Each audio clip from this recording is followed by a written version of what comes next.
Verdade. Obrigada, gente. Eu sei. Gente, boa noite. Sejam bem-vindos. A nossa aula hoje é pura magia. Por quê? Porque eu resolvi fazer uma magia aqui. Por quê? Porque a gente, lembra que eu falei para vocês que a gente tinha que falar de culpa, medo, raiva, preguiça, lamentação, ressentimento, inveja e ciúme? Então vamos fazer aqui uma votação, tá? Era para falar em 3 aulas. Eu gastei 2 e gastei as 3 já. Gastei as 3. Não há mais aulas, tá? O tema que a gente está na frente, que deveria ser hoje, é sintomas da mente e psicopatologias. Ou seja, o que é doença, qual é o conceito que a psicologia tem de quando que é doença, quando que não é doença, né? E a gente vai falar de 3 aqui importantes, que é o TAG, DDA e TDAH. Tá? E vamos falar um pouquinho de transtornos de ansiedade também. Ou a gente fala de ciúme e inveja. Calma que eu vou fazer uma votação. Tá? Criaturas que querem... Oi, Carol. Ai, eu amei sua franja, gente. E ela cortou sozinha, isso é o que eu achei mais louco. Vamos lá. Foi maravilhoso isso. Se eu fizesse isso, eu ia ficar que nem uma bunda de pombo aqui na minha cabeça. Né? Mas vamos lá. Vamos fazer votação, gente. Quem quer falar de ciúmes, inveja ou os transtornos? Transtornos não. São sintomas da mente e psicopatologias. Tá? Então vamos fazer votação. Primeiro, ciúmes e inveja. Perdeu, gente. 1, 2, 3, perdeu 4, perdeu 5. Transtornos da mente. Foi.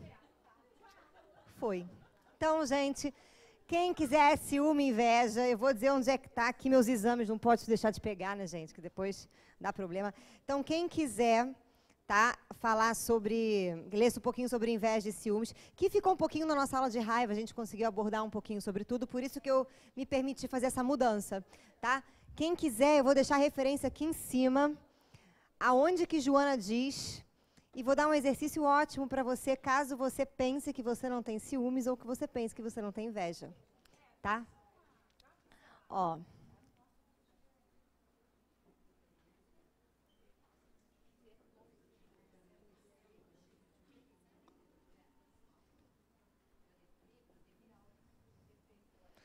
Tá nesse livro.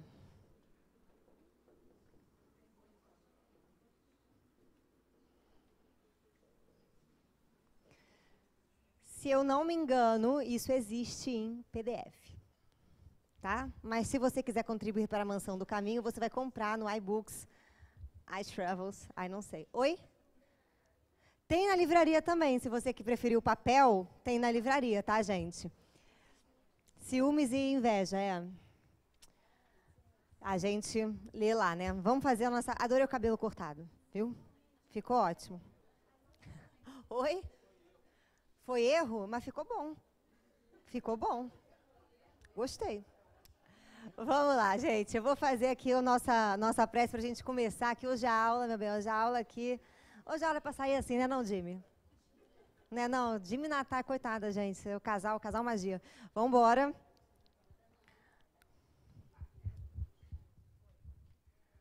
Lá.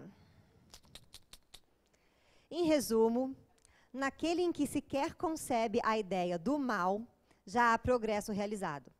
Naquele a que essa ideia acode, mas que a repele, há progresso em vias de realizar-se. Naquele, finalmente, que pensa no mal, e neste pensamento se compraz, o mal ainda existe na plenitude de sua força. Num, o trabalho está feito, no outro está por fazer-se. Deus, que é justo, leva em conta todas essas gradações na responsabilidade dos atos e dos pensamentos do homem. Tem um pouco a ver com o que a gente vai falar. Vamos fazer nossa prece para a gente poder engatar aqui. Agradecemos, Senhor, a oportunidade da vida. Agradecemos a nossa querida veneranda, que abre as portas de sua casa com muito amor para nos acolher. E pedimos a ela que nos inspire para que possamos, da melhor maneira, compreender o conteúdo da nossa noite de hoje e que ele possa ser útil na nossa jornada de autoconhecimento. Graças a Deus. Vamos lá, gente. Eu adoro este tema. Por quê? Porque falar de psicopatologias. Um junguiano falar de psicopatologia é uma coisa meio demoníaca, tá, gente? Se fosse um psiquiatra, ele ia cuspir aqui para você o CID-10 e todos aqueles códigos, ia explicar os sintomas e tudo e tal. Para nós junguianos, vamos começar com esse conceito, tá? A doença não existe. Você fala, oi, exatamente. Como assim não existe? Doença não existe. Por que a doença, então, existe de fato? E a gente tem o CID-10, que vai falar das doenças. Tem gente que é diagnosticada como, né, TDA, TDAH, DYH, transtorno de ansiedade, todas aquelas coisas que a gente ouve. Vamos pegar aqui o princípio fundamental de Jung, tá? Jung, ele era, só para a gente fazer um flashback aqui rápido, ele era filho de pastor. E o pai dele era, né, pastor, né, lógico, né? Obrigada, gente. Obrigada. Então, vamos lá, esse foi um pequeno detalhe, né? O seu pai, querido pastor, né, ele como ele era muito duro, né, na religião, tinha aquela coisa do bem e aquela coisa do mal, muito bem concretizada. Tinha aquelas coisas que você tem que fazer, que você tem que ser, e aquelas que você não pode fazer e não pode ser. Todo mundo que vive assim já é doente, tá? Porque a pessoa que vive assim, metade dela, 50% dela, ela já não pode usar. Vamos explicar por quê. Quando a gente trabalha aqui o conceito do self, tá? Que é o que você é de verdade. Aqui o self, você pediu aqui o self, aqui o self. Quando a gente trabalha aqui o conceito do self, a gente descobre que dentro do self, o que existe dentro do self? Resumindo, o que existe dentro de você? Obrigada, tudo. Se existe tudo, existe o bem? Existe o mal? E se eu disser para vocês que Deus colocou o bem dentro de vocês, é legal, tranquilo, certo? Se eu disser que ele colocou o mal? Deus está doidão, né? Como é que uma pessoa faz isso? Porque para Deus, o bem e o mal não existem. O que existe para Deus? E para os espíritos iluminados também, tá, gente? Para a gente que é meio tosco, existe o mal, o pecado, o erro, aquela coisa toda. Exatamente. Aqui não existe isso. O que existe aqui? Né? Esse tudo que existe aqui. Existem qualidades neutras e emoções neutras. Tá?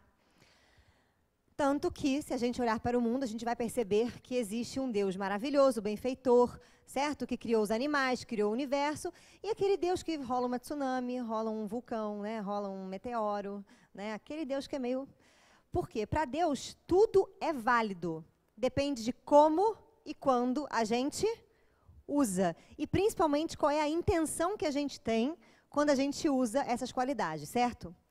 Para a psicologia junguiana, você não tem que, pelo amor de Deus, castrar nada. Ou seja, se você ouvir aqui algum palestrante espírita dizendo, porque nós temos que deixar de ter raiva, você tampa o seu ouvido e começa a cantar, tirei um pau no gato, entendeu? Com muita raiva, né? Ou você, pelo amor de Deus, faz uma prece, ou para ele ter um AVC, para ele ter um problema na garganta, para ele ter... Porque para ele vai ser bom, que ele vai ter que ser obrigado a tomar conta, né, da sua própria, né, do seu própria sombra. Mas, enfim.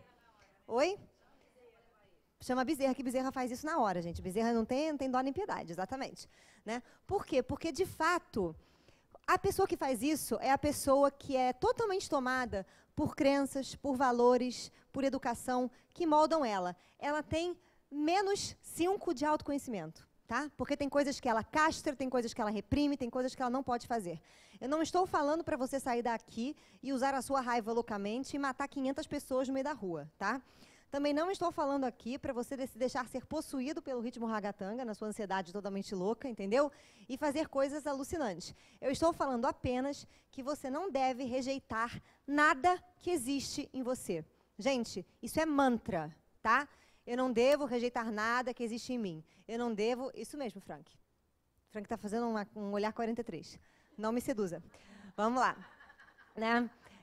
Isso é mantra. Eu não devo rejeitar nada que existe dentro de mim. Gente, repitam comigo. Eu não devo rejeitar nada que existe dentro de mim. Pronto, lacramos, tá, gente? Foi. Porque se você rejeitar, o que é que vai acontecer? Agora vem o conceito de doença. O seu self, que tem tudo, vai encarnar. E vai ganhar uma personalidade. Porque o self pra gente é o espírito. Obrigada, tá, gente? Lindos. E vai ganhar o que a gente chama de um... Exatamente. De um ego. E esse ego, ele não é ganho assim, do tipo, nasceu, ganhou um ego. Não. O seu ego é moldado. A criança, ela começa a ter noção de eu, que ego aqui pra gente, tá, gente? Vou colocar aqui, é um complexo de eu. Lembrando que a palavra complexo não significa que seja uma coisa complexa, mas significa que é um conjunto de informações organizadas que dá a você a noção de eu. Começando pelo quê? Aí vai ser aquele desenho que eu gosto muito de fazer, tá? Aqui está você. E aquela pergunta que eu sempre faço. Como é que você sabe que você se chama o nome que você tem? Obrigada, porque alguém deu até o seu próprio nome para você, certo?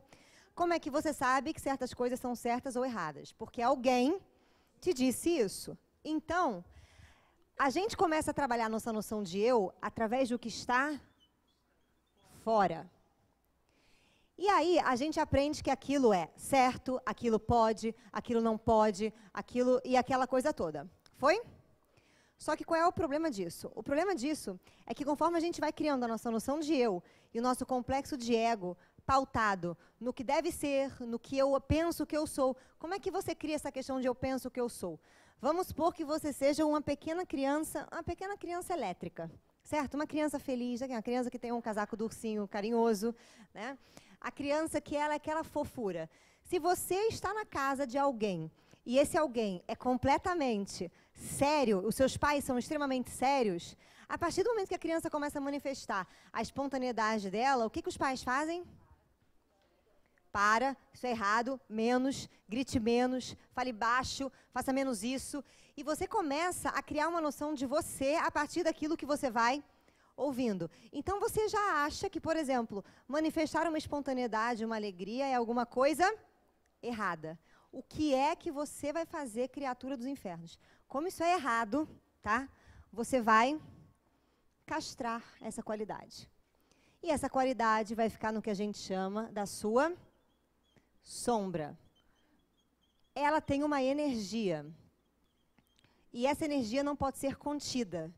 Então, vira e mexe, quanto mais você tenta castrar, mais forte ela fica e mais ela vai tentar dominar você até que ela domina. Foi? Então, o que acontece? Baseado no que nós julgamos de normalidade, pra gente aqui, vamos falar uma coisa muito básica. O que é uma pessoa normal? Dá até um medo de pensar, né, gente? Porque não sei o que é uma pessoa normal. Mas uma pessoa normal pra gente aqui seria aquela que, né, seria aquela que tem uma, né, sei lá, que seria mais calma, que seria mais branda, que seria sociável, que seria sei lá o quê. E essa qualidade de normal, ela não respeita as individualidades, concorda comigo? Eu, por exemplo, tenho 100% de certeza que eu sou normal. Aliás, a Iraci é a pessoa mais anormal que eu já vi na vida, porque ela não sabe quem está vivo e quem está morto. Então, estou falando sério, gente, ela ia ser considerada uma esquizofrênica. Porque é aquela que está andando, daqui a pouco ela pergunta, Cristiane, aí eu olho, fiquei, mãe, aquele cara ali está vivo? Aí eu falo, ai meu Deus. Aí eu já começo a achar, falo, é de blusa preta? É, está vivo, mãe. Ai, graças a Deus, ele estava me olhando, achei que ele estava morto. Né? E ela faz isso, e às vezes ela fala assim, olha, uma vez ela foi entrar, isso foi engraçadíssimo, gente, ela foi entrar num cemitério para enterrar uma criatura. E aí, quando ela chega no cemitério em Minas, e ela tem uma coisa com Minas bizarra, tem um cara na porta do cemitério, e ela não sabe se o cara é vivo ou se o cara é morto, né? Então, ela começa a olhar, e ela começa a ver que o cara, ele tem umas roupas meio antigas, ela pensa, morto. E aí, ela baixa o olhar rapidamente e começa a olhar para o chão. Aí, o Clóvis, ele vive num mundo paralelo, no universo paralelo. Aí, ele começa a falar assim, amor, vamos entrar. Aí ela, não, Clóvis, eu estou bem aqui fora, deixa eu aqui fora, quieta. Aí o cara tinha visto que ela estava olhando para ele, então ele começou assim, você está me vendo? Eu sei que você está me vendo. E ela fingindo que não estava acontecendo nada, né? E aí foi todo um quiprocó, porque o cara falava para ela que ela tinha sido enterrada ali, e que se ela entrasse, ele ia levar ela no túmulo dela. Você imagina que coisa agradável, né? Que coisa agradável. E a Iraci se fingindo que não estava vendo nada. Aí o Clóvis falava assim, levanta o rosto, amor, fala comigo. Ela, não, Clóvis, eu estou bem. Eu estou bem, né? E foi isso. Então, você imagina que se você estiver andando com alguém na rua e a pessoa começa a fazer isso, ela é o quê para você? Obrigada, louca, completamente louca. Então, para a Iraci, a normalidade não está muito, né? Não está muito no prumo. E com certeza para você também não. Porque aqueles conceitos que a gente tem de normal, muitas vezes a gente não se enquadra. E quando a gente não se enquadra em algum conceito de normal, a gente começa a criar caraminhola achando que a gente tem problema. E toda vez que você castra alguma coisa aqui, tá na sua sombra, a sua sombra vai ser o sintoma da sua doença. Por isso que a gente fala que doença não existe, tá? A doença, na verdade, é um conflito que o ser tem contra alguma das qualidades que ele colocou aonde? Na sua sombra. Então, vou começar a dar exemplos, tá? A pessoa que tem depressão, ela aprendeu que ela não pode conviver, que ser triste é errado, que sofrer é errado. Então, ela acha que isso não pode fazer parte da vida dela. Só que não existe felicidade sem tristeza, como não existe dia sem noite, como não existe, né, a luz sem escuridão, como tudo depende do seu oposto, certo? Felicidade não é ausência de tristeza. Felicidade é você saber o que fazer no momento, né, tendo uma profunda tranquilidade e sabendo que isso existe, que isso é um momento e vai passar, ponto, acabou. Só que a pessoa que não pode ter tristeza, que não pode ficar insatisfeita, aonde ela vive no mundo onde, né, tudo é doriana, tudo é mágico, ela vai ter o quê? Depressão, porque ela esconde. Uma vez, para vocês terem uma noção de como isso é bizarro, uma vez eu estava no consultório, aí chegou uma criatura que ela só foi uma vez também, né? Ela chegou, sentou e ela começou a contar da vida dela. Ai, meu nome é fulana, tal, não sei o quê. Olha, eu tenho uma vida maravilhosa. Eu tenho um marido ótimo. Eu tenho 3 filhos maravilhosos. Meus 3 filhos estão na faculdade e não sei o quê. E eu sou uma pessoa super otimista. Eu procuro sempre ver o lado bom das coisas. Então, acontece alguma coisa ruim comigo, eu já quero ver o lado bom, sabe? Eu já saio de tudo. Eu sou uma pessoa muito tranquila, muito, né, muito assim, relax, mas eu estou em depressão. Aí eu olhei para ela e falei, senhora, há uma incoerência nesse pequeno discurso. Porque se a senhora é uma pessoa tão maravilhosa, que que é sempre alegre, que é sempre otimista, como a senhora está em depressão? Ela, eu também não sei. Eu falei, eu sei, eu vou te contar, porque a senhora é ressentida, a senhora odeia, a senhora também vê as coisas, não tem um lado positivo sempre, a senhora nega isso em você. Não, mas o lado positivo ele não tem que aparecer mesmo, porque senão a gente não fica feliz. Eu falei, é exatamente essa a causa da sua depressão. E aí a conversa acabou, né, foi andando, e ela ficou chocada, porque ela queria que eu falasse o quê para ela? Senhora, realmente, então, eu não sei, vamos rezar aqui, porque eu não sei o que fazer com a senhora. Né? Se a senhora tem depressão, mas é feliz, Deus é o culpado. Né? Ou seja, a pessoa que tem isso, então ela vai fazendo o que para sair da depressão? Em vez dela entender que a depressão é um chamado para ela poder entender isso aqui, ó, e aprender a olhar de uma maneira diferente para a introspecção, né, para você aprender a serenar. Todo mundo tem que ter esse momento de melancolia. Melancolia é supernatural. Em vez de a pessoa fazer isso, ela começa a querer fazer exercícios para sair da depressão, né? Eu vou numa festa. Eu vou não sei aonde. Cara, é a mesma coisa que tiver uma força está puxando você para um lado e você está querendo ir para o outro, fingindo que ela não está te puxando para esse lado. Ao invés de você parar e falar, fala desgraça. A coisa fala para você e você volta à normalidade. Então, para a gente, doença é exatamente isso. Aquela pessoa, por exemplo, que a ansiedade é uma coisa horrível, horripilante para ela, porque ela aprendeu que pessoas normais e pessoas equilibradas e puras, principalmente religioso, né, espírito de luz, é espírito sereno. Eu tinha um ódio, gente, que eu tinha um namorado que ficava lendo o dia inteiro aquele negócio da serenidade. É um texto que maldito que alguém fez, algum espírito fez, que quando eu morrer eu vou descobrir, eu vou dar na cara do espírito. Que ele fez um texto sobre a serenidade. O homem sereno, não sei o quê. Só que o texto fala como se o homem sereno fosse o homem planta. Este é o homem sereno. Aqui é como a planta fica irritada. Ela está super irritada, né, querida? Ela está bravíssima, gente. É vocês que não perceberam. Mas ele achava que serenidade era isso. Então, por exemplo, a gente pegava o carro, ia fazer alguma coisa, aí tomava uma fechada, não sei o que, eu falava para ele, buzinas, esse palhaço não sabe que ele está andando na faixa errada. Aí ele, a serenidade conquista o homem. Eu falava, cara, um dia eu vou matar você e a sua serenidade. E ele era uma pessoa que ele não podia, gente, ele não podia ficar ansioso. O que aconteceu? Esse menino foi fazer uma prova para alguma, acho que foi para para um estágio que ele foi fazer, sei lá que carga já que ele foi fazer uma prova, que a minha mãe, coitada, teve que fluidificar uma água que tinha gosto até de maracujá. Né? E ele perguntava, sua mãe botou maracujá na água? Eu falava, não, ela é bruxa, querido, isso é uma coisa de nascença nossa, tá? E aí ele bebia água para ele poder ficar calmo, porque ele era uma pessoa, ele não conseguia fazer a prova. Lógico, olha como é que ele é uma pessoa serena, né? Ele é sereno quando convém, é tão sereno que a ansiedade não pode aparecer na serenidade. Isso é surreal. Então ele sofria de transtornos da ansiedade. Então, quando você vai falar para um psiquiatra o que te incomoda, você está falando da sua própria sombra. E nós que somos psicólogos, né, os psiquiatras, a gente está do lado do diabo. A gente está do lado da depressão, do lado da ansiedade, do lado do problema. A gente não quer que isso morra em você. A gente quer que você comece a flertar com isso de uma outra forma. Então, vocês querem ver que curioso que é?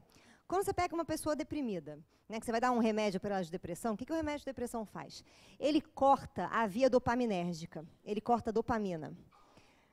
Tá? O que é cortar a dopamina? A dopamina, ela é um neurotransmissor responsável por montar as cadeias de aprendizado que a gente tem, certo? Então, você vai aprender a fazer uma coisa, a dopamina vai lá e constrói sua cadeia neuronal de aprendizado.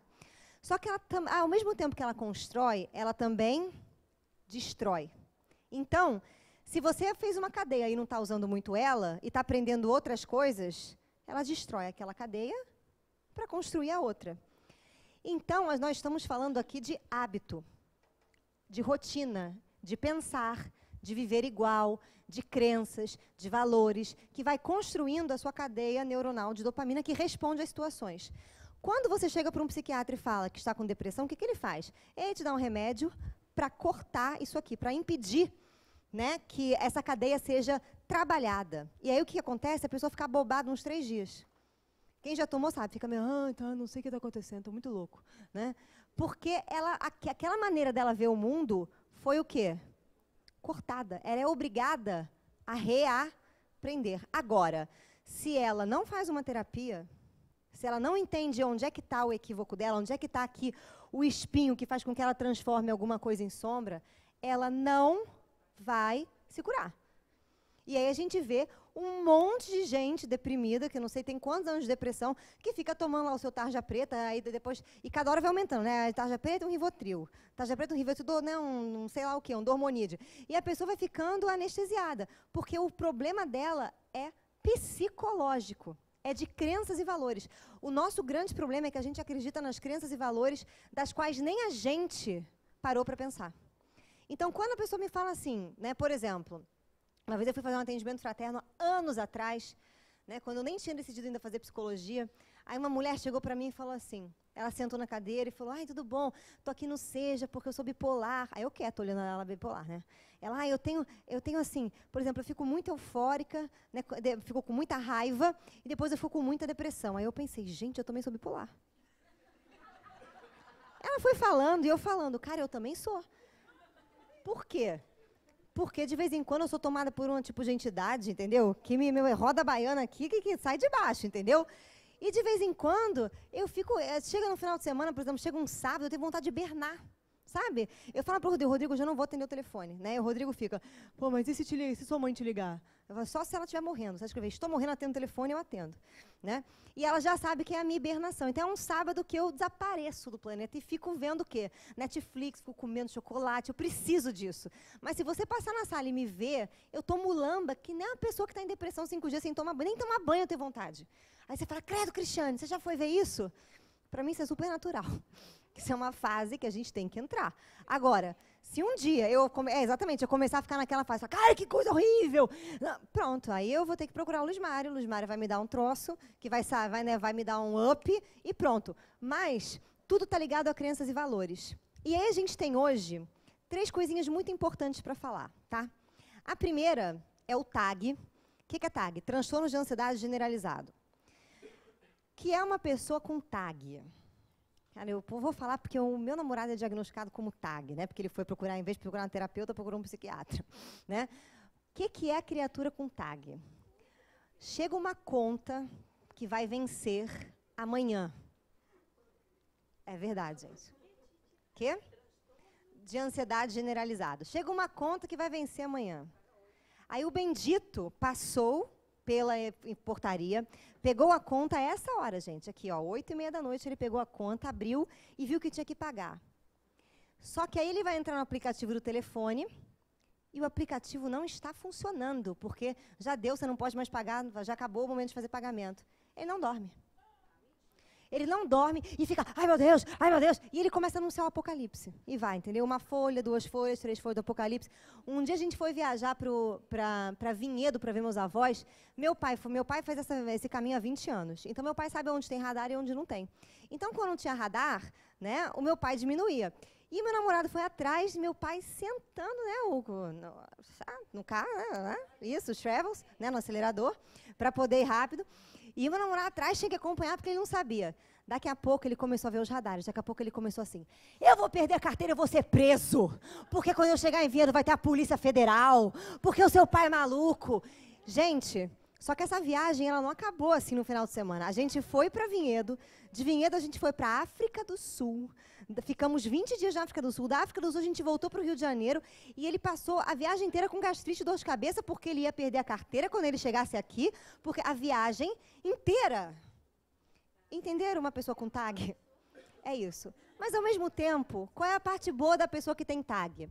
A parte boa da pessoa que tem tag é que nós, que não temos tag, né? Nós, assim, não sei se você tem, se você não tem, esse nós não é seu, tá? Nós, que não temos tag, quando vai acontecer alguma coisa, nós pensamos em 3 saídas possíveis. A pessoa que tem tag pensa em 11. Então, a possibilidade do tag se lascar, meu bem, é 0. Pelo menos, né? Mas o coração, né, gente? O coração vai ter um infarto. Então, assim, esse é o tag. A pessoa que tem tag, por favor, o que ela não pode ter? Ansiedade, né? Aí você vai para a família do meu namorado. A mãe calma. O pai, então, parece que está morrendo. Às vezes, a gente foi para o Rock in Rio, Jimmy e Nath foram. No Rock in Rio, aquele show, aquelas pessoas pulando, aquela, né, uma caveira desenhada, um caprioto ali no negócio, né? Ele falou assim, eu vou dar uma dormidinha aqui. Deitou no chão e dormiu. Estou falando sério, deitou no chão e dormiu. Quando a gente encontrou com o Jimmy olhou assim e falou assim, ele está dormindo? A gente falou, graças a Deus que não está morto, né? Vamos ver. E estava. E aí, quando começava o show, ele já acordava e começava assim, ó. A gente, não, Vicente, não. Ainda não é hora de vamos pular, né? Não, é a hora só do está começando. Foi bizarro, gente. E ele é assim, né? A irmã também é calma, o irmão é calmo, e o meu namorado é o perigoso da família. E ele é aquela criancinha que ele já jogou uma tostadeira para fora, entendeu? Pela janela, jogou relógio, jogou perfume, jogou televisão, jogou videocassete, o que ele jogou para baixo. Ele é assim meio tenso desde os 2 anos, de uma família muito calma, então ele aprendeu que ele não pode o quê? Ser ansioso. Hoje ele morre pela ansiedade. Foi? E aí, qual é a profilaxia para ele? Pode falar, gente, ele é lindo, mas ele já é meu, tá? Vamos lá. Ele está meu não, ele vai ser para sempre, porque eu vou catar ele até no inferno. Vamos lá. Aliás, a gente já está, assim, algumas vidas que eu já falei para ele. Falei, eu te acho, menino. Eu te acho. Tá pensando o quê? Né? Mas vamos lá. Mas foi, gente, o tag. Vou pegar o transtorno. Oi? Profilaxia. Profilaxia. Coitada da pessoa. Se você tem tag, né? Já deu até que um ataque cardíaco. Né? A pessoa com tag já morreu, porque, pelo amor de Deus, eu não vou me curar nunca. Né? Fala logo, menina. Tá passando tempo. Vamos lá. Profilaxia, gente, para você que tem ansiedade. Ansiedade é necessidade de se autorrealizar. Se você não fizer uma profunda busca nas suas crenças e nos seus valores, no que você chama de calma e no que você chama de ansiedade, que às vezes não tem nada a ver uma coisa com a outra. Tá? Às vezes você vê uma pessoa calma, só que dentro ela é o quê? Um furacão. E às vezes você descobre que existe calma numa pessoa que parece um periquito falante. Né? Não, exatamente. Aqui está relaxado, mas aqui fora eu sou meio expansiva. Né? Então, assim, enquanto ela não reorganizar esses conceitos na cabeça dela, querido, o tag vai ser o seu eterno obsessor. Não, você não tem tag. Você não tem tag, não. Você é relaxada.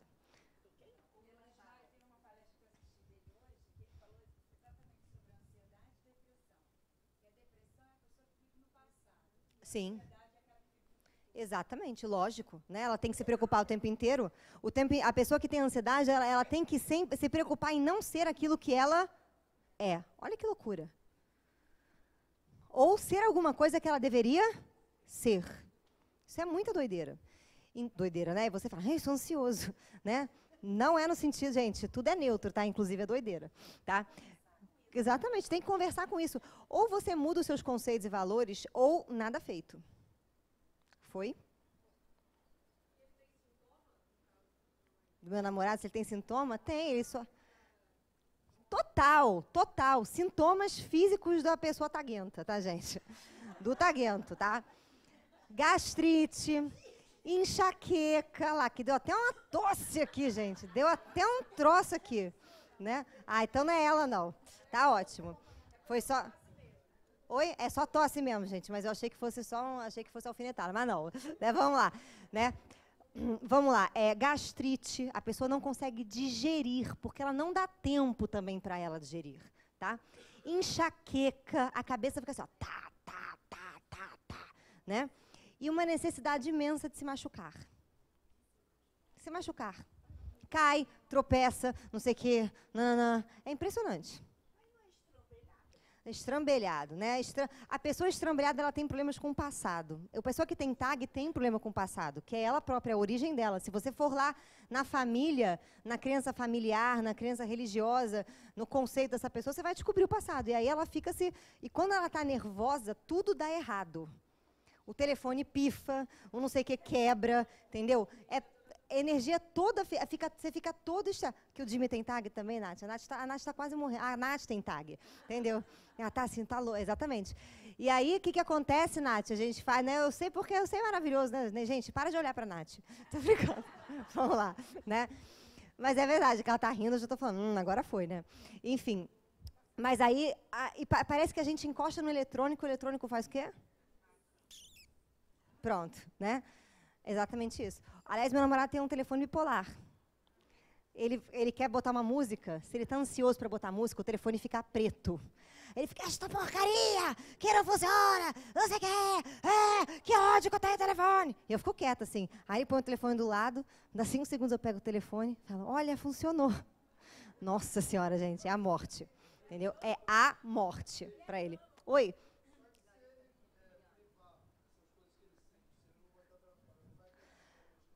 O problema é que ele já está privando, é por isso que ele está assim.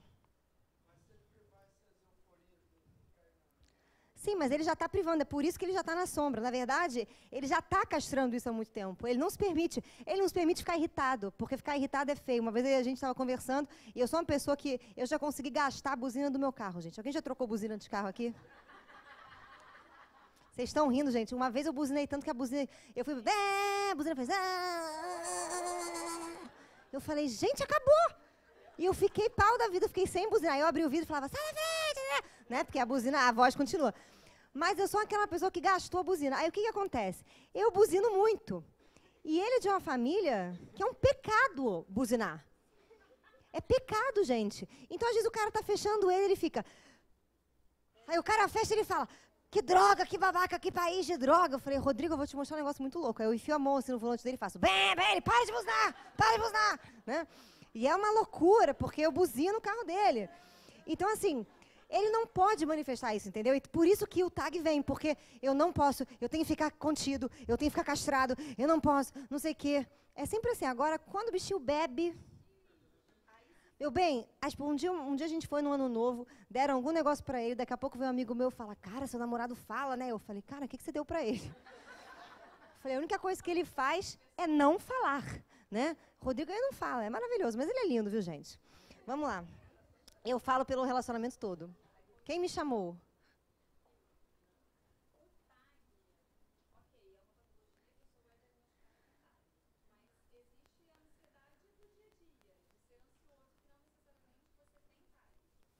Certo.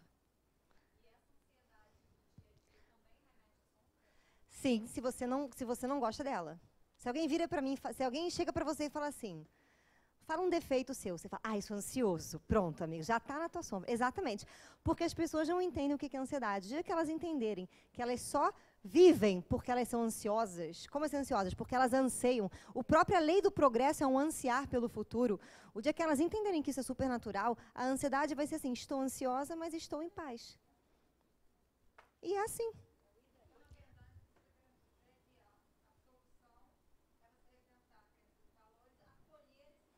Obrigada. Exatamente. Acolher esse sentimento e é o que a gente chama de integração, a integrar a sombra. É a hora que você transforma o seu chumbo em puro ouro.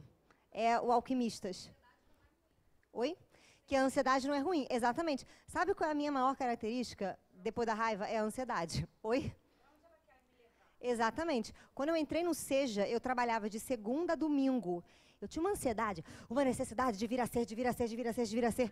Era o tempo inteiro. Eu comia livro, eu lia não sei o que, até a hora que eu encontrei eu entendi, tive um insight e serenei. Acabou a ansiedade, mas sem ansiedade eu não estaria aqui falando para vocês.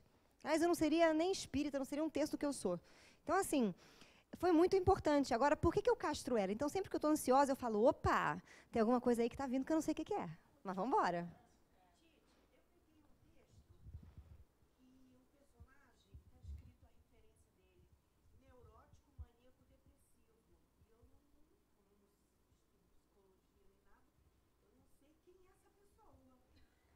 Neurótico, maníaco, depressivo, vamos lá. Existe, mas espera aí, então deixa eu definir neurose pra gente, tá? Neurose, primeiro pra gente poder pensar. O que vai ser neurose para Freud, tá? Eu não vou pegar para Jung, que acho que fica mais fácil a gente entender. Neurose é a sua sombra querendo aparecer, querendo sair. Psicose é quando a sua sombra te toma, que você perde completamente a sua vontade e ela te domina, certo? Beleza, tá? A pessoa que é maníaco-depressiva, você podia colocar como um bipolar. Ele altera entre a mania e a depressão. Entendeu? Euforia, que é um tipo de mania, e a depressão. Vamos lá. Tem outro que é o DDA. Adoro, gente. DDA, déficit de atenção. Obrigada. Né? Déficit de atenção. A pessoa que tem déficit de atenção é aquela pessoa que ela acha que ela tem. Eu já acabei de falar que doença não existe. Acabei de falar que doença não existe. Vamos lá. Então, olha só. O que é a pessoa que tem o DDA? A pessoa que tem o DDA é aquela pessoa que tem uma dificuldade imensa, tá? De fazer aquilo que ela não gosta. É aquela pessoa que tem uma dificuldade imensa de fazer aquilo que ela não gosta. Então, a atenção dela, porque o que está por trás do transtorno de ansiedade, do transtorno de atenção? Uma ansiedade que tira você do foco. Então, é por isso que as crianças que têm DDA, elas não conseguem ir para a escola e prestar atenção. Por quê? Porque não tem sentido. E o que não tem sentido para o DDA, ele não faz. É igual o DT... gente... Obrigado. É igual esse outro que também tem a mesma questão. Tá? E o que a gente pode colocar no DDA e tanto no DTH? A Joana diz que a base disso é falta de diálogo na família. Tá? É muita falta de diálogo, é falta de crenças, de valores. Tem um texto que está no meu Facebook, inclusive eu já postei ela falando sobre isso. E ela fala que, na verdade, isso vem do quê? Tá? Vamos tentar entender. Quando os pais... tem um tipo de educação para com os filhos, aonde eles incentivam o arquétipo do puer que nós falamos aqui, ou seja, a criança não lidar com as suas responsabilidades. Por quê? Ai, tadinho, eu faço sanduíche para ele. Ai, deu problema na escola, tadinho, eu vou lá resolver. Ai, tadinho, ele é muito assim. A criança não aprende o que é lutar, o que é ter responsabilidade. Por isso que ela não consegue, muitas vezes, fazer aquilo que ela não quer. E olha que engraçado, isso é uma doença contemporânea, porque na época dos nossos avós, dos nossos pais, ninguém tinha isso. Sabe por quê? Porque acho que se minha mãe falasse para a mãe dela... Aliás, tem um vídeo do Leandro Hassum que eu acho fantástico, né, que ele fala assim, que na época dele, né, que hoje é muito curioso, porque a criança não quer comer, aí a mãe fala, né, ai filho, tem comer não sei o quê. Ai, não quero, eu quero nugget. Aí a mãe vai lá e faz o quê? Nugget. Na época dele, a mãe fala assim, você quer nugget? Vou dar nugget para você, vou dar na tua testa um nugget, entendeu? Era mais ou menos assim. Na minha época ainda era assim, minha mãe era assim, eu falava, mãe, não gosto disso. Ela falava, então fica sem comer. E eu ficava. E se depois eu reclamasse, agora eu tô com fome. Ela, não, tinha comida, você não comeu, vai ficar sem comer. E não tem chororô, ponto, acabou. Então, assim, aí o que a gente começa a perceber? Eu tive que começar a entender que de vez em quando eu tinha que comer o quê? Brócolis. Hoje, eu gosto de brócolis. Só que não, tá, gente? Eu gosto mais ou menos de brócolis, mas é uma coisa que a gente engole. E a gente começa a dar valor para algumas coisas que a gente não dá. Então, muitas crianças que têm isso, elas têm um arquétipo do puer extremamente constelado, tá? E elas têm uma ansiedade, por quê? Porque aquilo que elas deveriam começar a concretizar, elas não concretizam. Elas não fazem, porque elas são tomadas por uma ansiedade, por um negócio que vai perdendo o foco. E aquilo que ela deveria fazer e que não se adequa àquilo que ela não faz. Tem alguns alucinados que dizem que isso é coisa de criança cristal, criança índigo, criança evoluída. Então, Jesus era o quê, né? Qual é a patologia de Jesus? Ele era DDA, DTH, ele tinha TAG, ele tinha não sei o quê. Ele devia ser um louco, né? Por quê? Então, não é coisa de gente evoluída, gente. Você não vai ver Jesus, por conta do seu DDA, dormiu quando Pedro estava falando com ele. Você não vai ver isso, entendeu? E não vai ver também. E Jesus, muito nervoso que a crucificação não acontecia, foi lá e crucificou-se a si mesmo rapidamente para que a coisa acabasse imediatamente rápido, né?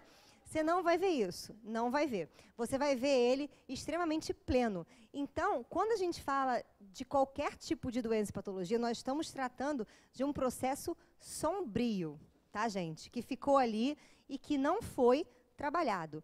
Enquanto isso não for trabalhado, a coisa vai continuar ali e não tem jeito de sair, tá?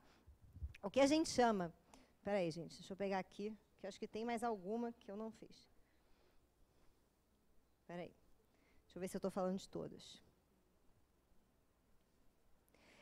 Falamos de todas. Faltou aqui o DTH, que é transtorno de déficit de atenção e hiperatividade, tá? Se eu fosse diagnosticada, eu teria isso. Lógico, né? Aliás, o Luiz Mário, quando ele me conheceu, ele perguntou, você é DTH, né? Eu falei, não. Aí ele, é sim. Eu falei, não sou. Ele, não é, você tem todos os sintomas, você, né? Porque por que ele falou isso pra mim? Porque eu falei assim pra ele, ai, Luiz Mário, estou fazendo faculdade e eu não aguento aquela faculdade, porque eu já era autodidata, já tinha lido tudo que tinha pra ler na época, né? E eu falava assim, não aguento aquele negócio. Aí ele, e eu já sou assim, né, elétrica. Ele sabia que eu era ansiosa, porque ele falava algum negócio aqui, acabava a palestra dele, eu falava assim, esse negócio que você falou, onde é que você leu? Aí ele me passava aquela relação de livros. Eu ia lá, lia tudo, mês que vem estava eu.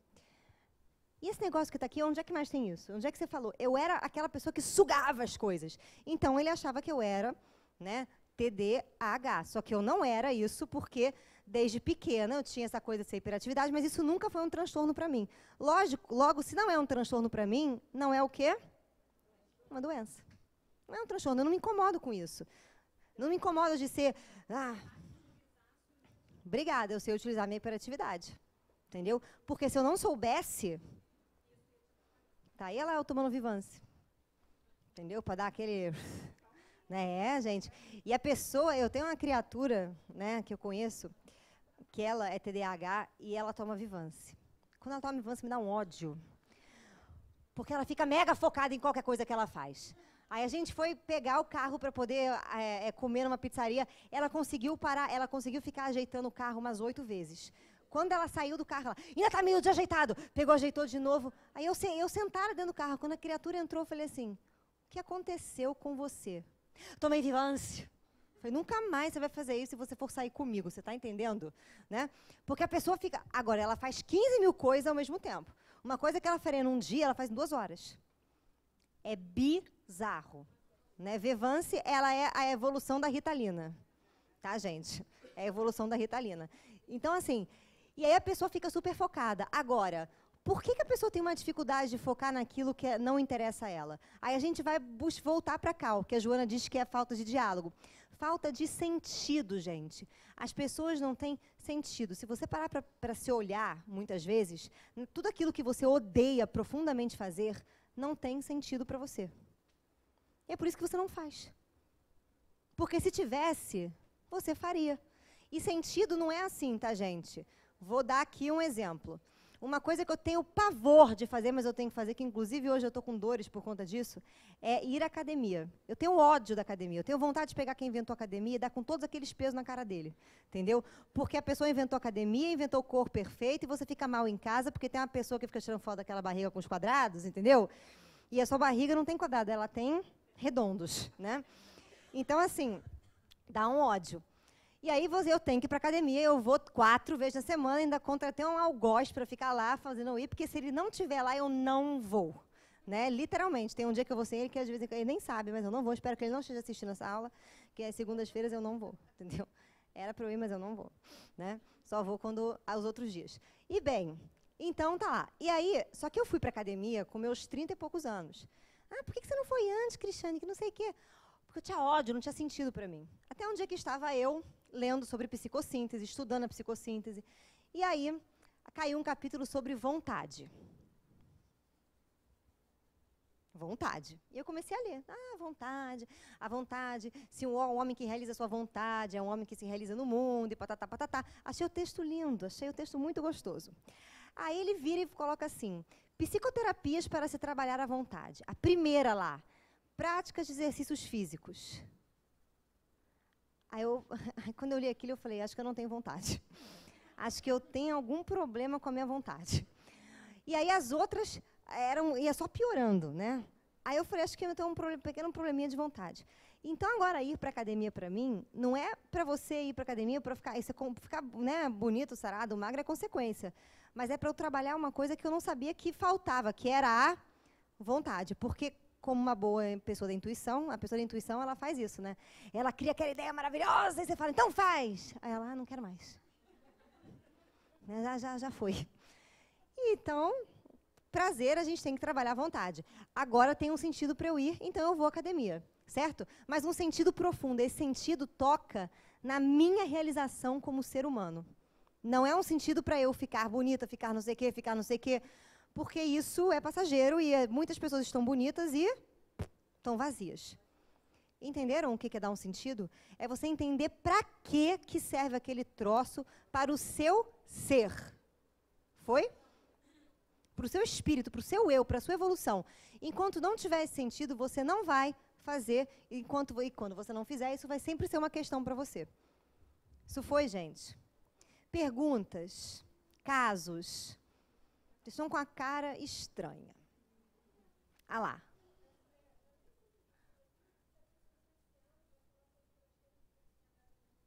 Nossa, gente, só por causa daquele filme fragmentado? Não, né? Vou falar, só que eu vou falar nas outras aulas. Eu ainda vou falar de fobia, medo, depressão. Espera aí que eu tenho que ligar aqui, ó, o tag. Tem algum tag aqui dando problema no meu iPad. Vamos lá.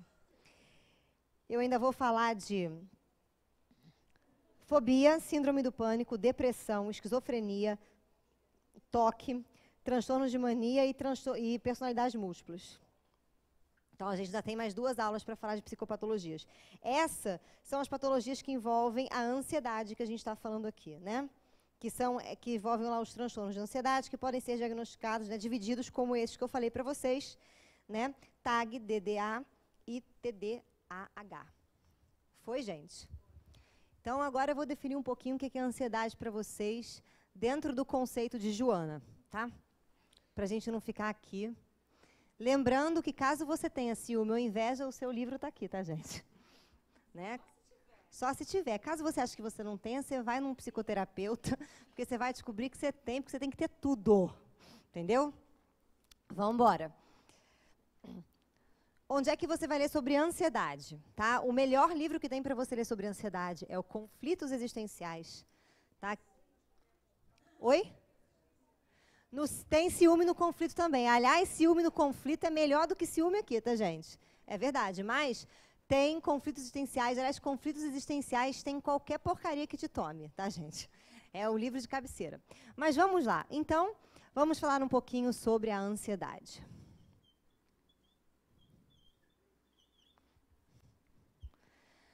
Segundo Joana, ansiedade é uma necessidade de autorrealização. O que é necessidade de autorrealização?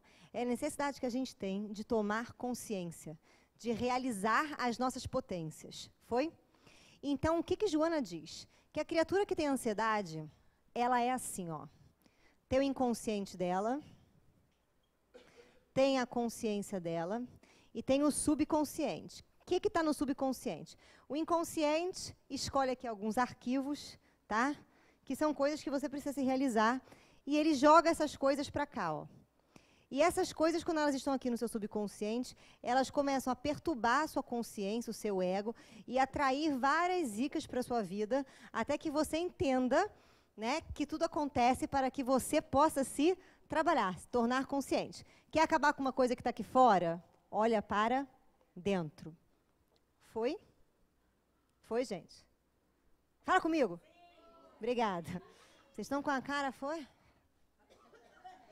Vocês estão tudo estranho. Vamos lá. Então, olha só. A criatura... Oi? É o inconsciente cutucando. É o cutuque do inconsciente. Certo, gente? Então, a criatura ansiosa, ela não tem um cutuque do inconsciente. Entendeu? Ela tem a avalanche, ela tem a tsunami do inconsciente. O inconsciente dela é que ele é revoltado, ele tem ódio aqui dentro, entendeu? Ele tem ódio. Ele olha para a sua consciência e fala assim, vamos, topeira, vamos parar com esse negócio, certo? E aí a pessoa tem que... E aí a pessoa sente... A primeira coisa que a pessoa sente quando ela tem ansiedade é um sei lá o quê, né, gente? É um troço. São borboletas no peito, certo? Ou uma dor que se chama angústia. Aí, quando você tem angústia ou ansiedade, é a mesma coisa. E é daqui que vem a nossa amiga pergunta ali, neurose, tá, gente? Tudo aquilo que você tem que se realizar, para você poder realizar, vai ter que sair em você como uma ansiedade, ou como uma angústia, ou como alguma coisa que te incomode, para você poder olhar para dentro. Sim? Então, a criatura que... A Joana fala que a criatura que ela é tomada pela ansiedade é como se ela estivesse em várias existências buscando ser fora, mas não ser dentro. Ou seja, eu tenho que ser uma pessoa ética. Eu sou ética. E aqui eu respeito o sinal de trânsito, respeito o outro, faço o meu bem, nananana, mas eu não sei ainda quem eu sou. Eu não tenho autoconhecimento. Eu faço coisas éticas, certo? Normalmente são pessoas que têm muitas crenças e muitos valores que abafam a realidade dela. Então, o que ela traz aqui? Ela traz uma culpa também muito grande. E essa culpa, muitas vezes, impede ela de realizar certas coisas que estão aqui, que a ansiedade traz para ela. E essa culpa vem do quê? Vem de crenças e valores que a gente adquiriu principalmente na educação. Por isso que o psicoterapeuta fica enchendo o seu saco para falar, como são seus pais? Como você quer? Ninguém vai botar culpa nos seus pais, mas a gente vai entender que a experiência que você vive com seu pai te gerou um pai e uma mãe psíquica, tá? Que são essas crenças e valores. Nossa Senhora, que a pessoa está completamente doida, tá? Que são essas crenças e valores que vão ficar muitas vezes te oprimindo. Então, aquilo que eu acho que minha mãe acha de mim cria uma tensão porque destoa daquilo que eu consigo conceber que eu sou. E idem do pai, tá? E aí a gente vai descobrir isso quando a gente pergunta para a pessoa, como é que ela é em casa? E ela fala, ai, não me dou muito bem com fulano, ai, minha mãe me sufoca, ai, meu pai... Ela está falando isso aqui, ó. Porque quando ela encontra o pai e a mãe, ela projeta aquela realidade da psique dela. Foi, gente?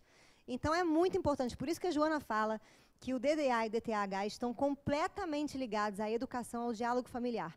E, normalmente, o diálogo familiar não tem nada a ver com aqueles pais que parecem presentes. Viajam juntos, né, no final do ano, conversam, vão jantar com os filhos, perguntam como é que tá, como não tá. Não, tá? Isso os coleguinhas da escola fazem, tá? O que a gente está falando de pais e mães presentes são aqueles pais e aquelas mães que têm realmente o interesse pelo seu filho. E não tem interesse por educar o seu filho no sentido de lapidar ele e botar ele no eixo. Tem interesse por descobrir quem é o seu filho. Como assim? Deixa eu ver o que ele é. Por que ele age assim? Deixa eu ver como ele pensa. Deixa eu entender como ele vê o mundo. Deixa eu ver se ele pode somar à minha visão alguma coisa, se ele pode me ajudar em alguma coisa. E os pais não fazem isso. E aí, o que acontece? Vem a culpa, e com a culpa vem a ansiedade. E outra coisa que vem junto com a ansiedade é o medo, né? Porque que também vem junto com a culpa, ou seja, e a raiva. Então, fica aquele bololô que a gente falou. Porque quando você é muito ansioso, se você é uma pessoa que... Não posso falar isso. Não posso falar isso. Se você é uma pessoa que, por exemplo, é mais temperamental, é mais esquentada, é mais emotiva, Quando você estiver com muita ansiedade, a ansiedade vira raiva, se você não percebe que é ansiedade. Então, é aquela pessoa que fica sem paciência, Quando você é uma pessoa mais melancólica, mais para dentro, mais não tem a tendência de se vitimizar, a ansiedade se transforma em medo ou em culpa. Agora, quer dizer, em culpa, vamos dizer assim. E quando você é aquela pessoa que quer fazer alguma coisa, mas sente que não pode porque não vai ser aceita, a ansiedade trabalha-se como medo. Foi, gente? Quando você é aquela pessoa que quer botar para fora aquilo que você é, mas ao mesmo tempo você tem muito medo de ser rejeitado, de não ser aceito, a ansiedade vai se transformar em medo. Foi, gente? Espera aí, quem? Todo mundo tem. A gente tem sempre um pouquinho dos três, só que um sempre sai mais, entendeu? Um sempre está botando a garrinha de fora. A angústia é aquela dor aqui. A angústia é uma ansiedade sem causa. É quando você não sabe por que é que você está ansioso. Resumindo, você não consegue ver o que está acontecendo aqui. A visão de mundo dessa pessoa, ela é muito... Como é que se fala? Não que ela seja... Não vou dizer que ela não é real, ela é muito... Não distorcida, é aquela pessoa que não tem atenção àquilo. Eu vou dar um exemplo para vocês. Eu tenho alguns pacientes que já chegaram em consultório falando assim, eu estou sentindo uma angústia. Do quê? Não sei. Mas como é que está a sua vida? Normal. Cara, aí você começa, o que você chama de normal? Aí eu acordo cedo todo dia, vou para minha faculdade, ou vou para o meu trabalho, volto para casa, jogo jogo, vejo Netflix, faço não sei o quê e durmo. Aí você começa a ver que a vida da pessoa é completamente vazia e tediosa. Aí você vai cutucando. Às vezes você descobre que ela não sabe, que ela própria não gosta da própria faculdade que ela escolheu, ou do trabalho que ela escolheu, que ela não consegue enxergar. Entendeu? E a angústia vai falar disso. Então, a angústia não está falando para você sair do seu trabalho ou sair da sua faculdade. Muitas vezes, ela está falando para você ressignificar o que você está fazendo. Porque não existe uma profissão melhor do que outra para você se iluminar, não existe um caminho melhor do que o outro. Existe o seu caminho. Quando a gente fala de autoconhecimento, a gente está falando de vocação interior, daquilo que você é, que você traz, certo? E muitas pessoas, principalmente os religiosos, eles confundem se iluminar com imitar pessoas iluminadas. Aí já viram? Então, Jesus fez caridade, você vai lá e fica fazendo caridade. Fulaninha deu o pão, você vai lá e dá o pão. Fulaninho fez não sei o quê, você vai lá e faz não sei o quê. Fulaninho perdoou 70 vezes, 7 vezes, não sei quem, a pessoa, você vai lá e perdoa fulaninho. Ou seja, e aí a pergunta para mim, aqui para vocês é, quem Jesus imitou? Ninguém. Então, por que a gente fica se espelhando? Né? Não que a gente não tenha que ter ele como um exemplo, mas exemplo é diferente de você se espelhar e ficar ali naquele processo querendo imitar os atos que não são os atos, exatamente mecânicos. Porque muitas pessoas, por exemplo, não vão dar um centavo para ninguém nessa vida, mas vão ser pessoas extremamente iluminadas. Por quê? Porque elas têm autoconsciência. E quando elas têm autoconsciência, elas usam bem qualquer recurso, seja dando, não dando, emprestando, comprando, vendendo, pagando. Vocês estão entendendo? E aí a gente começa a perceber como que isso não tem a ver mais com autoconhecimento do que com fazer as coisas. E aí, conforme você vai fazendo, mas não vai se encontrando, você entra aqui de novo no processo da ansiedade. Foi? E a ansiedade também pode acontecer em você da seguinte forma. Quando você encarna, você esquece, você tem o véu de esquecimento. Você ganha um novo ego para você aprender a lidar de outra forma, certo? Muitas criaturas que têm ansiedade, às vezes, elas já têm aquilo resolvido em outras existências, elas já sacaram o que é.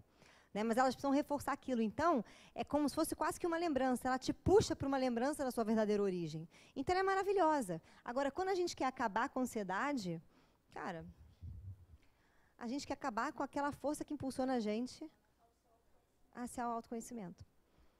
E aí você vai ser diagnosticado com todas as siglas que você quiser, vai tomar todos os ansiolíticos que você quiser, vai tentar ficar calmo a vida inteira, mas vai continuar angustiado.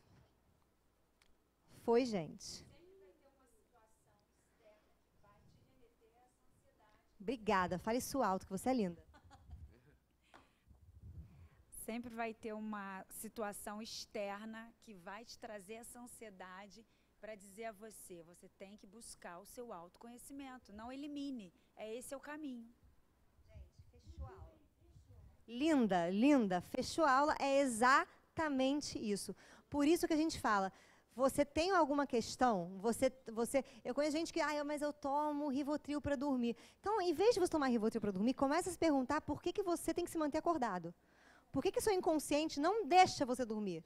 Para o que você tem que despertar? Porque enquanto você não despertar, você vai ter insônia. Foi? Fica um mecanismo para tentar resolver esse externo, quando na realidade você tem que resolver esse interno. Exatamente. Aliás, a nossa educação serve para resolver o externo. Não serve para resolver o interno. Entendeu? As pessoas, elas têm uma doença, a gente vai falar sobre as doenças aqui. Vai ter uma aula que a gente vai falar só sobre como é que funciona a psicossomatização, tá? Eu vou dividir o corpo em você, né? Eu vou dividir o corpo aqui para a gente poder falar das áreas e explicar o que cada área está relacionada com cada conflito, com cada sentimento, com cada emoção, para a gente poder fazer uma reflexão. Mas as pessoas, quando têm doenças ou quando têm alguma coisa, elas não se perguntam. Aliás, vou dar um exemplo do meu namorado Tag. Quando ele tem gastrite, ele chega para mim e fala assim, meu estômago hoje não tá bom. Aí eu fico quieta, porque eu tenho que me segurar quieta, entendeu? Eu tô aprendendo a fazer isso. Aí eu fico quieta, aí ele começa assim, eu não sei porquê. Ele fala, eu acho que foi porque eu comi muito rápido. Aí eu tenho vontade de fazer assim, ó. Entendeu? Me matar. Aí eu fico quieta, eu respondo, falo, deve ser. Aí quando ele vê que eu falo deve ser, e não é normal eu falar deve ser, ele vira para mim e fala, não foi, né? Aí eu falo, com certeza não é isso. Não, mas pode ter sido, né? Eu falo, não, Rodrigo, porque eu comi a mesma coisa que você, no mesmo jeito que você, e eu não estou passando mal. Quando todo mundo come um negócio e passa mal, é porque a comida estava estragada?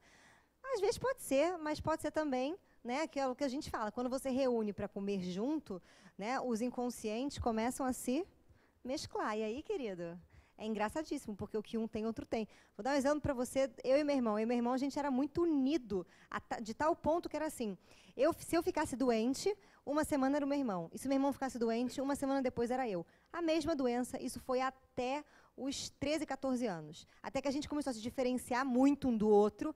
E hoje eu posso ter um troço que ele nunca vai ter, né? Mas a gente era muito conectado. Então, teve um dia que a gente comeu um sanduíche natural na praia e o meu irmão, ele não gosta de sanduíche natural. Sabe lá Deus por que ele comeu sanduíche natural, né?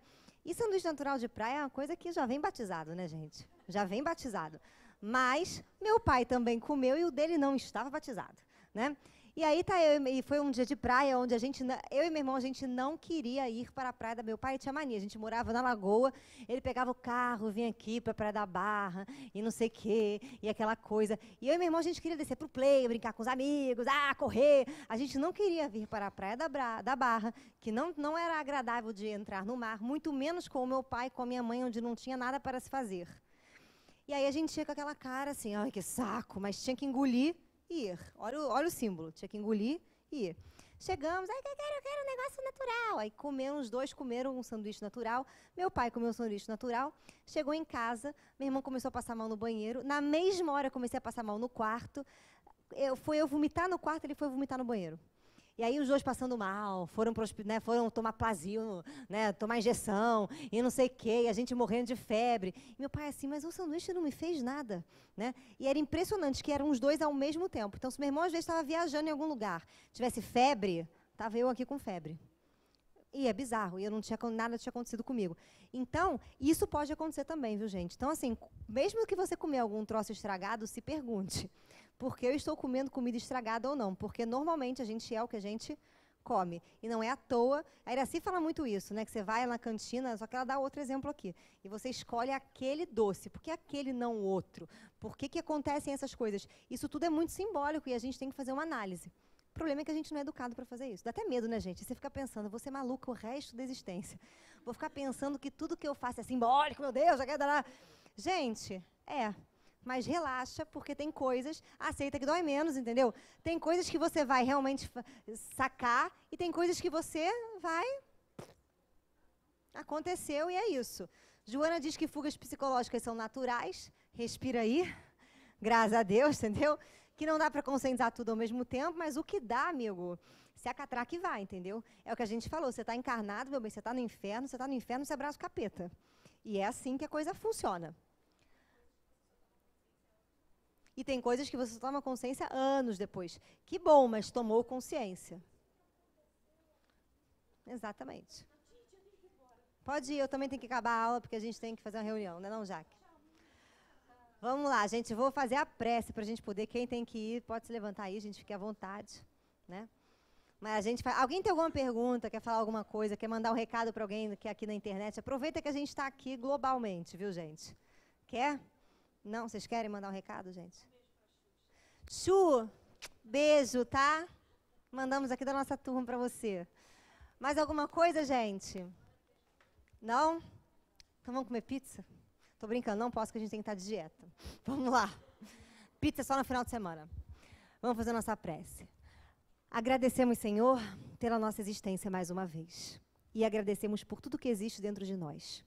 E pedimos a Ti que nos ensine a amar cada pedacinho nosso, cada emoção, cada qualidade, que possamos ter o olhar do amor, que possamos ter o olhar do bem, que possamos compreender o real propósito de tudo isso que existe dentro de nós. E dessa forma, nos amando, podemos amar a tudo que nos acontece. Então, assim, pedimos a Ti também, Joana, que permaneça conosco nessa nossa caminhada, sempre guiando o nosso olhar, ampliando a nossa consciência, para que possamos cada vez mais conhecer o ser que somos. Graças a Deus. Gente, obrigada. Até quinta que vem.